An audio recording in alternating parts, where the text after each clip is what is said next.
Hi guys! Ngayon naman ay nag-prepare na ako ng ingredients para sa aking gagawin na leche flan. Ayan, may order si Suki na 48 pieces. So, ito lahat ang aking mga gagamitin. Ayan, may sugar dito para sa ating pagkakaramelize. And then, meron tayong cup na 150 ml. Bali yung isang perasong leche flan natin na medium size ay paghati-hatiin ko isa 6. Ayan. Tapos ito na yung ating ginagamit na condense at yung ating evap. 48 pieces, yung 30 gagawin natin 180 slices at yung 18 ay nakalagay sa microwavable tub. Sa mga nagtatanong kung magkano ang bigay ko ng leche flan, 100 pesos po. Tapos, dahil reseller siya, meron siyang free item.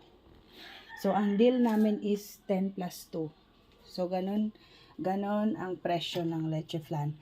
At kung magtatanong kayo, ano ba ang, or magkano ba ang aking kita dito, 30% lang po ang aking kinikita sa paggawa ng leche flan. Ayan.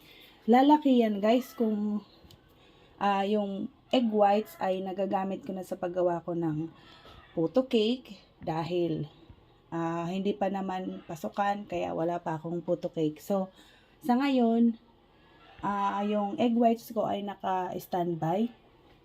So, kapag dumating na yung expiration ng egg whites, kapag nag-iba na yung kulay niya, ibig sabihin expired na po yun. At hindi na yun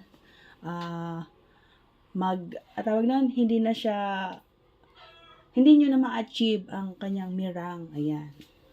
At saka may amoy na siya guys.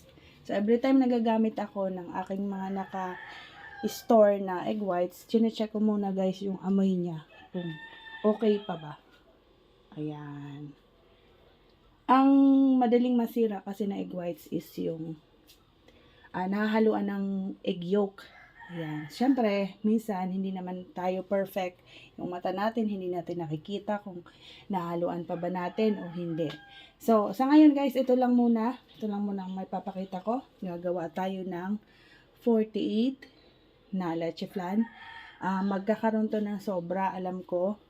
So, kung may sobra sa paggawa, ay pwedeng ibenta. Ayan.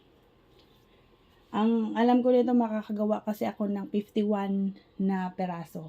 So, sayang din yung tatlo. Ibebenta rin natin yan. So, yun lang muna guys. Ayan. Pakita ko na lang po sa inyo kung anong itsura ng ating gagawin na 180 slices ng leche flan. Ayan. Thanks for watching. Bye!